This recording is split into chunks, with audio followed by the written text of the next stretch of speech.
Nabi yang diutus setelah Nabi Nuh adalah Nabi Hud bin Abdillah bin Aus alaihi salam, salah satu putra Sam bin Nuh. Dia termasuk bagian dari kabilah Ad. Mereka orang-orang Arab yang menempati Al-Ahqaf, yaitu sebuah pegunungan pasir yang terletak di daerah Yaman antara Oman dan Hadramaut. Syekh Muhammad bin Ahmad bin Ilyas dalam buku yang telah diterjemahkan oleh Abdul Halim berjudul Kisah Penciptaan dan Tokoh-tokoh Sepanjang Zaman menyebutkan kaum Ad adalah kaum pertama yang menyembah berhala setelah terjadinya bencana banjir.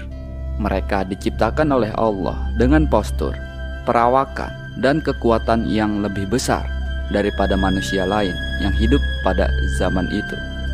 Kabilah-kabilah ini dipimpin oleh seorang raja bernama Jaljilan yang tingginya sekitar 100 siku. Oleh karena itu, ketika berdiri, dia bisa menutupi matahari dari bumi, dan ketika dia meletakkan lengannya di atas sebuah gunung, dia bisa menghancurkannya dari semua sisinya. Wahab bin Munabbih mengatakan bahwa tinggi dari postur laki-laki kaum Ad adalah 100 siku, dan yang paling pendeknya seukuran 60 siku. Mereka belum mencapai dewasa kecuali setelah berumur 100 tahun. Mereka bisa mencapai umur lebih dari 400 tahun. Ukuran kepala mereka kira-kira sebesar kubah yang besar. Mereka adalah kaum yang kejam dan menyembah berhala.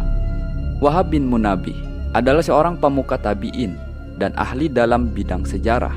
Ia diperkirakan berasal dari Arab Selatan dan berketurunan Persia dengan memiliki pengetahuan yang mendalam tentang kitab suci dan tradisi dari Yahudi dan Nasrani, sehingga memiliki banyak riwayat kisah Israiliyat. Menurut dia, 60 orang laki-laki dari kaum Musa pernah berteduh di dalam tengkorak kepala seorang laki-laki dari kaum Amalakoh. Zaid bin Aslam mengatakan, "Aku pernah melihat seekor serigala beserta anak-anaknya sedang berkumpul dalam kelopak mata seorang laki-laki dari kaum Amalakoh, dan aku pernah menimbang satu gigi gerahamnya. Ternyata beratnya mencapai 10 kaki." Wahab bin Munabbih mengatakan, ketika kejahatan kaum itu kian memuncak, Allah Subhanahu wa Ta'ala mengutus Hud alaihi salam. Kemudian Jibril turun kepadanya dan berkata, "Sesungguhnya Allah telah mengutusmu kepada kaum Ad. Berilah mereka peringatan dan beritahukanlah mereka bahwa aku Allah telah memberi mereka tempo yang lama, dan mereka telah aku beri kekuatan yang belum pernah diberikan kepada siapapun sebelum mereka. Aku jadikan mereka para pembesar yang menguasai emas, dan menjadikan mereka sebagai orang yang paling panjang umurnya. Datanglah kepada mereka dan serulah mereka untuk bertauhid, agar mereka kembali dari menyembah berhala kepada menyembah Allah." Nabi Hud datang kepada mereka pada waktu hari raya mereka. Di sana, para pembesar sedang berkumpul, dan Raja Jalijan duduk di atas ranjang yang terbuat dari emas. Kepalanya memakai mahkota bertahtakan permata yang megah. Mereka tidak menyadari apapun kecuali suara Hud alaihi salam yang mengatakan, "Wahai orang-orang, beribadahlah kalian kepada Allah, Tuhanku dan Tuhan kalian. Kalian tidak memiliki Tuhan kecuali Dia. Berhala-berhala yang kalian sembah selain Allah, ini adalah yang menyebabkan kaum Nuh sebelum kalian ditenggelamkan." Ketika Raja Jalijan melihatnya, dia berkata, "Celaka engkau wahai Hud, apakah engkau menyangka dengan kelompok kami dan kukuhnya kekuatan kami ini bisa mengalahkan kami dengan pernyataan-pernyataan tersebut? Tidak tahukah engkau bahwa setiap sehari semalam 1000 anak kami terlahir?" Tatkala Hud merasa bosan mengajak mereka untuk mengesahkan Allah, tetapi mereka tidak mendengarkannya. Dia memohon kepada Allah agar wanita-wanita mereka dimandulkan, sehingga pada tahun itu tidak ada satupun wanita yang hamil. Mereka mengadukan hal tersebut kepada Raja Jalijan. Mereka berkata, "Sesungguhnya Hud telah memberi istri-istri kami mandul. Kami khawatir apa yang dikatakannya itu memang benar." Nah, kemudian Allah Subhanahu wa Ta'ala mewahyukan kepada Nabiullah Hud alaihi salam, kabarkanlah kepada kaummu agar mereka beriman kepadaku. Jika mereka tetap tidak beriman, maka akan aku kirimkan kepada mereka angin yang membinasakan. Ketika mereka mendengar kabar itu dari Hud, mereka melemparinya dengan batu. Nabiullah Hud tetap mengajak mereka selama 70 tahun, dan di saat itu mereka terus-menerus melemparinya dengan batu. Ketika Nabiullah Hud merasa putus asa dengan mereka, dia berkata, "Wahai Tuhanku, Engkau tahu bahwa sesungguhnya aku telah menyampaikan risalahmu kepada kaum Ad, tetapi mereka tetap dalam kekafiran." Selanjutnya, Allah Subhanahu wa Ta'ala menghentikan hujan dari mereka selama 7 tahun. Setelah tanah mereka mengering, hewan-hewan ternak mereka binasa, sementara kebutuhan mereka kian meningkat, sehingga mereka banyak yang mati hingga mencapai setengahnya. Ibnu Katsir dalam kitabnya berjudul Qasas Al-Anbiya mengatakan kaum Ad sempat mengirim delegasi ke Baitul Haram untuk berdoa, bahwa ketika kaum Ad terus menolak dan memilih untuk kafir kepada Allah, maka setelah itu mereka dilanda kekeringan selama 3 tahun tanpa ada hujan sedikit pun, hingga kehidupan mereka terasa semakin sulit. Dan pada masa itu, jika masyarakat merasa sedang dalam kesulitan, mereka meminta kepada Allah untuk dibebaskan dari kesulitan itu dengan cara mendatangi rumah suci di tanah haram. Dan cara itu dikenal oleh seluruh masyarakat pada zaman itu. Saat itu, tanah haram ditinggali oleh Bani Amalek, yaitu keturunan dari Imlik bin Lauj bin Sam bin Nuh. Sedangkan orang yang dituakan di sana adalah seorang laki-laki yang bernama Muawiyah bin Bakar. Dan kebetulan ibunda Muawiyah yang bernama Jalhajah binti Al-Khaybari juga berasal dari kaum Ad. Kemudian kaum Ad mengutus delegasinya yang kira-kira berjumlah 70 orang. Mereka ditugaskan untuk berdoa di tanah haram guna memohon agar kaumnya segera diturunkan hujan.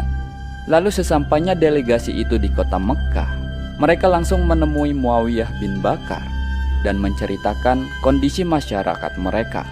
Kemudian mereka meminta izin kepada Muawiyah untuk menetap di sana sementara. Hanya saja, di sana mereka dihidangkan dengan minuman keras dan mendengarkan senandung nyanyian dari 2 orang penyanyi wanita yang memang disediakan oleh Muawiyah. Setelah 1 bulan mereka di sana, dan Muawiyah merasa sudah terlalu lama menjamu mereka, ia juga tidak enak hati dengan para penduduk haram lainnya. Maka ia berkeinginan agar para delegasi itu segera pulang. Tapi tentu saja ia juga tidak sanggup untuk mengusir para delegasi itu secara langsung. Maka ia pun membuat syair yang menyinggung mereka agar segera pergi, dan menyuruh 2 orang penyanyi wanitanya untuk melantunkan syair itu di hadapan mereka. Isi syair tersebut antara lain, "Hai orang-orang yang meminta jawaban, sadarlah dan bangunlah. Berdoalah kalian, semoga Allah mengirimkan mendung esok pagi, hingga bumi Ad dapat terkucurkan dengan hujan." Kaum Ad sudah tidak mampu berkata-kata lagi akibat kehausan. Kita tidak ingin kehilangan para orang tua, begitu juga anak-anak kecil dan kaum wanita. Kemarin mereka masih dalam keadaan baik-baik saja, namun sekarang para wanita harus menjadi janda tanpa harta. Kekejaman itu telah datang kepada mereka terang-terangan, tidak takut dengan panah-panah kaum Ad yang terhunus. Dan kalian di sini hendak mengubah keadaan itu. Namun siang dan malam silih berganti, kondisi tetap sama, karena delegasi yang diutus tidak mampu menyelesaikannya, hingga tidak mendapatkan penghargaan dan ucapan selamat. Setelah mendengar senandung itu, para delegasi tersadar dengan tujuan utama mereka datang ke tanah haram. Maka mereka segera bangkit dan berangkat menuju rumah suci untuk mendoakan kaum mereka.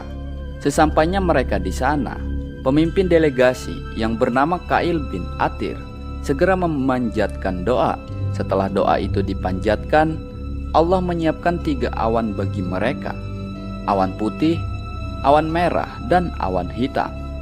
Kemudian suara dari langit berseru kepada pemimpin delegasi itu, "Pilihlah salah satu dari awan ini untukmu atau untuk kaummu."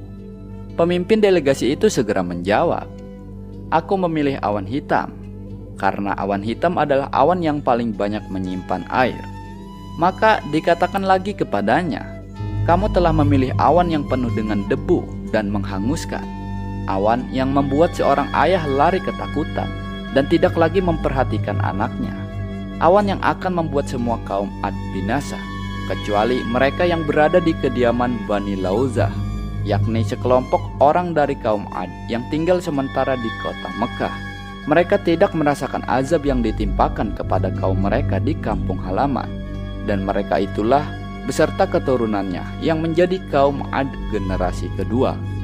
Muhammad bin Ishaq melanjutkan, setelah dipilih oleh Kail bin Atir, awan yang berisikan azab itu bertiup menuju pemukiman kaum Ad. Melihat awan itu, kaum Ad terlihat bergembira. Mereka berkata, ini adalah awan yang akan menurunkan hujan kepada kita. Namun kegembiraan itu sirna dalam sekejap, karena difirmankan oleh Allah Subhanahu wa Ta'ala, bukan, tetapi itulah azab yang kamu minta agar disegerakan datangnya, yaitu angin yang mengandung azab yang pedih, yang menghancurkan segala sesuatu dengan perintah Tuhannya, yakni membinasakan apapun yang diperintahkan kepadanya. Orang pertama yang melihat dan mengetahui bahwa awan itu adalah azab dari Allah adalah seorang wanita dari kaum Ad. Seperti diriwayatkan bahwa ia bernama Mahdu. Setelah jelas terlihat olehnya, maka ia pun menjerit dan terjatuh pingsan. Ketika dibawa oleh penduduk lain dan tersadar dari pingsannya, apakah yang baru saja kamu lihat, wahai Mahdu? Ia menjawab, aku melihat angin menggulung-gulung dan berkobar seperti api. Di bagian depan angin itu ada beberapa orang malaikat yang mengendalikannya. Allah Subhanahu wa Ta'ala berfirman, Allah menimpakan angin itu kepada mereka selama 7 malam 8 hari terus menerus. Quran Surat Al-Haqqah. Sementara itu, Nabiullah Hud alaihissalam dan orang-orang beriman, mereka telah bersembunyi terlebih dahulu di sebuah tempat tersembunyi. Mereka sama sekali tidak merasakan adanya azab tersebut. Mereka hanya merasakan kenyamanan dan ketenangan. Tidak seperti kaum Ad lain pada umumnya, mereka berterbangan di antara langit dan bumi, serta dihantam oleh batu-batu yang juga berterbangan bersama mereka.